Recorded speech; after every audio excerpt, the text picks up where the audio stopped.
Hi guys, this is PP Reporter and welcome to my channel. Finally, it's time for the team building guide for Marsh Cup. I know I've been a little late on this, but been a little caught up with other things as well. So sorry about the delay, but without any further ado, let's kind of get into the meta. So as we can see, Marsh Cup is all about water, grass, poison, ghost and bugs. Now amongst all, you'll notice that the ghost type attacks are actually doing quite a bit in sense that it has no resistances and it is super effective against other ghost types. Fire as well is also quite good. The only resistance it has in the meta will be against the water types. Electric doing fairly well. Rock again kind of goes undisputed, rock, dark and flying, and including psychic. Ground typing being super effective against poison, but it will be resisted by your grass and bug. However, it will also be super effective against your rock typing as well. If we actually go into the actual team building aspect of things, for slot 1, now this particular meta is extremely diverse as to a lot of mons tend to overlap each other. However, when we are looking into this particular table, what you need to understand is the mons which generally perform better against the meta will be the ones which will be showed up on top. So the first thing is we need something which can counter Galvantula, because Galvantula is just so strong in the meta. So in your team, you would probably be looking for something like either a Crustle or an Alolan Marowak, or maybe Whimsicott. Now Crustle basically does quite well in the meta with that Smackdown. It is able to shell out a lot of damage. Alolan Marowak here is doing extremely good because that fire typing is actually going to be super effective against a lot of core meta mons as well. Now, whether you want to run Shadow Ball or Shadow Ball is sort of up to you. Generally, you might want to run Shadow Ball because it has more of the nuke potential, and you can always keep baiting with Bone Club, but that's up to you. Now Whimsicott I mentioned here because it can beat Galvantula convincingly, it just needs to shield once, and it is extremely good against all the dark type mons which is there in the meta, so it sort of helps keep that in check. However, there are a lot of caveats to Whimsicott and I'll come to that very soon. Another mon which beats Galvantula and is doing very well in the meta will be Cradily. Now it is slightly unique in this particular slot, hence I've put it below a divider, and you guys will get to know soon as to why that is. So when we have this as a slot 1, for slot 2 immediately we have our Mudboys. Why? Because these Mudboys are extremely good against our slot 1 mons. So if we look at Swampert, Swampert is able to take care of Crustle, it is able to take care of Alolan Marowak as well. Now ideally you would expect Whimsicott should be able to take care of Swampert. However, if Swampert is able to get a Sludge Wave off on Whimsicott, Swampert will win. And this is where my ifs and buts about Whimsicott kind of came into play. Can Whimsicott be used in a team and can that team do well? Answer is yes, but obviously the team composition and the trainer should be able to play with that mon well enough for that to happen. Apart from Swampert, Whiscash is also extremely good. The Mud Bombs are going to be quite effective in the meta and its spammy nature, and Blizzard as the nuke, as you guys all know already. It's a good mon to have across in the team. Swampert does slightly better, so it's really up to you on how and which one you really want to use. I find Whiscash is slightly bit more bulkier, so when you are at a dearth of shield, maybe Whiscash is slightly better. Finally, Quagsire for all our Season 1 participants. Quagsire is good in this meta as well. It has always been a Mudboy, but this time with Stone Edge being quite relevant, it is good. Now it depends what you want to run, whether you want to run Earthquake or would you want to run Sludge Wave. It's up to you. The only caveat with Quagsire is that it takes quite a bit to reach those charge moves. However, it still does well in the meta. Now all these three can defeat slot 1 except Cradily, of course. Cradily, owing to its rock and grass typing, takes neutral damage from ground and water type attacks. However, its grass knot and bullet seed is enough to win its matches against these Mudboys. Finally, as an exclusive mod, I would like to include Alolan Muck over here. Now, Alolan Muck wins out narrowly against a lot of these mons. It loses against Crustle, but then again, it's a close match. It is able to take care of Alolan Marowak convincingly. As far as Whimsicott is concerned, again, that poison type charge move, that Sludge Wave, is what will come into the rescue. Otherwise, if Whimsicott decides to shield twice or is able to catch the bait, then Whimsicott will win. It can obviously beat Cradily because it will resist those grass type attacks. Now, when you have these in your slot 2, your slot 3 would basically comprise of your anti-slot 2, which will be all your grass mons. Now, Ferrothorn has consistently been so good in so many cups, and it does quite well in this cup as well, thanks to all the resistances it has. However, unfortunately, Alolan Marowak can have Ferrothorn for breakfast, lunch, and dinner comfortably any day. That fire spin is going to just chunk away at it, and comfortably it can farm up and set up that Alolan Marowak for future. However, if you're able to maneuver around Alolan Marowak, Ferrothorn will be fairly good. It can take care of Cradily as well, and does quite well in the meta. Cradily, I've already talked about it. It can take care of these Mudboys and has a lot of wins in the meta, and it can also take care of Galvantula. Finally, I want to include Shiftry. Now, Shiftry is very, very interesting in this particular meta.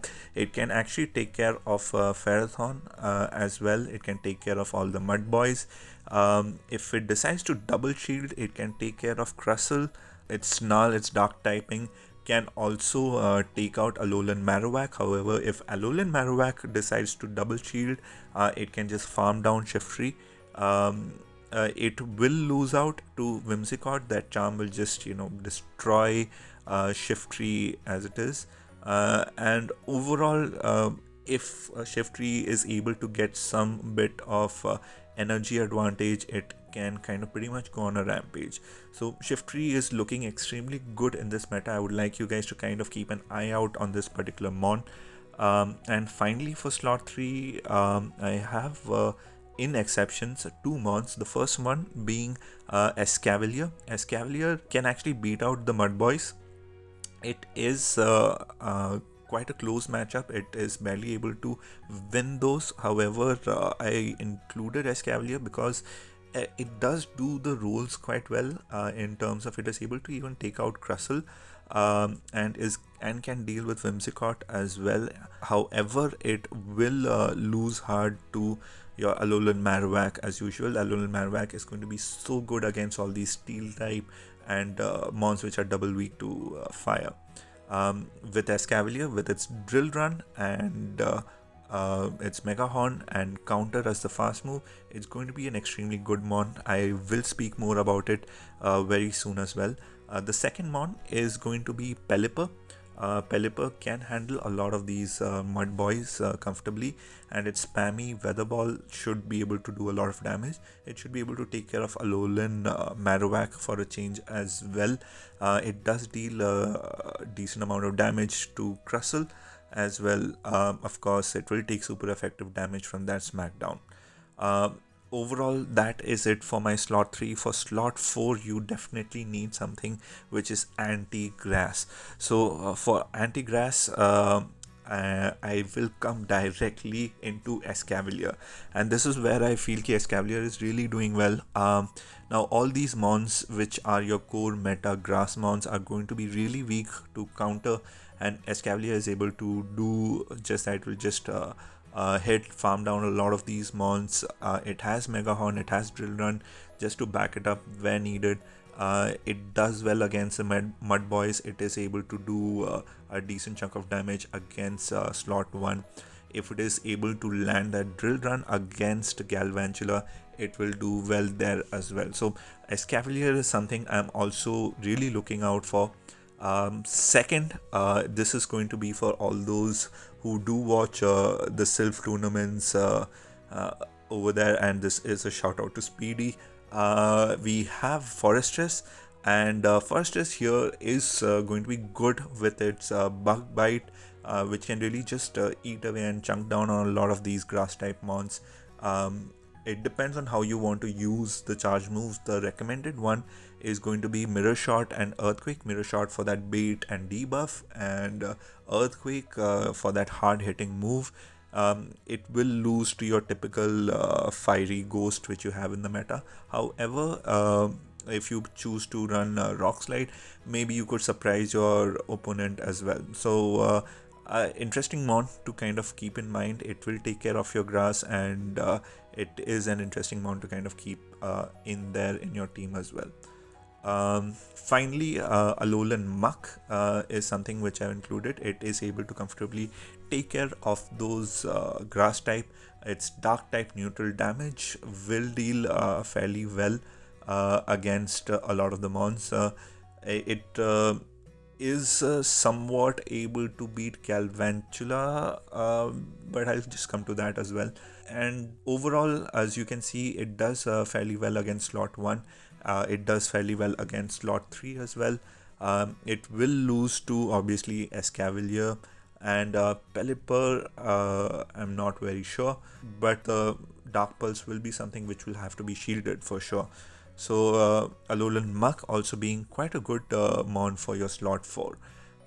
Now, when we come into your basic coverage picks, in order to actually balance out your team, make it a full coverage poof, some of the balancers which I will recommend, firstly will have to be Galvantula. Now Galvantula, despite being squishy, is just so good with the debuff lunge and discharge, and it's able to spam so well. So in most of the PV poke analysis, you'll find Alolan Muck is able to take care of Galvantula. However, if Galvantula just straight goes for lunge, it should be able to take care of Alolan Muck as well. Further, Sableye, I will definitely recommend as a very strong coverage pick, because if you need something as an anti-ghost in your team, Sableye just does that. If you remember the typings, ghost type hits for complete neutral and super effective against other ghosts. That's where Sableye sort of kind of comes in. Its Shadow Claw is going to do a lot of damage in the meta, and depending on the moveset you run, having a dark typing and then choosing whether to run Ancient Power, or if you have a purified one, then if you want to run Return, it's purely up to you. But Sableye, definite pick to keep those ghost type mons at bay. I'm looking at you, Alolan Marowak here. So it will be a good support to your Ferrothorn, to your all these steel type mons. I definitely take a Sableye if you're picking one of them. So good pick to have. Finally, Azumarill. It's so difficult to keep Azu out, because in the meta it's it has so many close matchups. So if you ever are able to sort of swap in, farm down a little extra energy, and then your opponent swaps out into something, Azu can sort of tank a lot of those moves and turn around the match for you. So Azu just cannot be underestimated. Yes, it takes a beating against Galvantula. It can do a lot of damage against Crustle, against your Alolan Marowak. Does fare well against Whimsicott, and with its ice charge move, it can deal some amount of damage even against these Mudboys and grass type mons. So Play Rough and Ice Beam is the recommended move set here for Azu if you choose to include it in your team. Finally, Wormadam. Trash is also sort of making waves here. It has the common enemy over there, and you can kind of see a pattern where a lot of things are starting to get dependent on Alolan Marowak thanks to the fire typing here. One sneaky bit is that Skunk Tank is also there. It does well in the meta. It has its flamethrower, which can surprise opponents. However, it has a lot of losses. It is not very consistent, so you really won't see it in the team building guide. But I just wanted to mention because it was one of the few other fire types in the meta. However, overall, Wormadan is able to sort of play around in the meta, do its bit. One of the core mons which I feel it is able to handle will be the Ghost, Gengar, or Haunter, which are there in the meta. It's one of, apart from Sableye, a comfortable swap to sort of bring in there, and with Ironhead and Bugbuzz, it does quite well overall. And Confusion sort of just chunks across on your other opponents, except the Steel typings, obviously. Finally, for some spicy pick for Marsh Cup, I just mentioned Haunter, Gengar. So Gengar is slightly better than Haunter, like very marginally. Both of them are quite same. If you don't have a CD Gengar, then you can definitely use Haunter. But these mons actually win so many matches. So in case you're ever facing an unknown opponent, and you don't know what mon to sort of take against that particular mon, Gengar is just a pretty good mon to just bring in and try to kind of win that match if you have shields. It 100% demands shields. It doesn't request for it, it demands it. But it is able to outpace its opponents so well. As a second move, you'd probably want to run Sludge Wave. It helps you especially against those grass type mons as well, and helps you with the coverage basically. So Gengar going to be my first recommendation for spice pick. Lantern here. Now Lantern is basically a side grain for Galvantula, and although Galvantula outdoes it, however, Lantern does tend to do slightly well in terms of it is able to do better against Crustle. It is able to take out Alolan Marowak, and it is able to take out even Wormada and Trash, and has its play in the meta. It is also good against Alolan Muck as well. So overall, Lantern has its niche, although I'd probably say Galvantula just sort of outdoes it thanks to that lunge debuff as well. But when you need something a little bulky in your team, in order to balance things out, Lantern is a good pick over there. Now, Dugong is just, it's a good alternative to Galvantula because of the debuff it runs. It is quite bulky, and it can just keep going and keep debuffing its opponent. So it's a expensive mon to have. It requires your elite TMs. However, even if you don't have one in your team, it's a mon to sort of keep an eye out on. You would like to use your rock type fast move or counter user in order to take it out, or even a fast paced grass type should be able to help you out there. Finally, Lapras is going to be pretty good. The recommended move set is going to be Ice Shard, Surf, and Skull Bash. However, I am considering obviously Ice Beam in place of Skull Bash, because Skull Bash just takes so long, and when you're going against so many possible grass types, that Ice Beam can come in as a surprise, as they might not shield against that Surf. So interesting. It depends on how you want to play it, how your team is composed, but Lapras certainly has a play, especially against your slot 1, able to deal a reasonable chunk of damage. So a good save swap as well at times. It will lose to your Galvantula, it will lose to a lot of the grass such as Ferrothorn as well. But it is an interesting mount to keep in your team. So this overall is my team building guide for Marsh Cup. It's a very interesting meta. A lot of people are enjoying it because a lot of things are not very clearly defined. The ranking in PV Poke is up and down because there are some mons way down there in ranking, however, are so meta in the cup. So interesting teams you can make here. Do let me know how your Marsh Cup is going, what you think of the meta guide.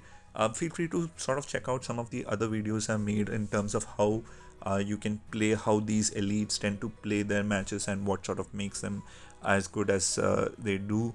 And do share your feedback. I'm excited about the upcoming cups which are coming in GBL, and let me see, hopefully I'll try to make some videos for them as well.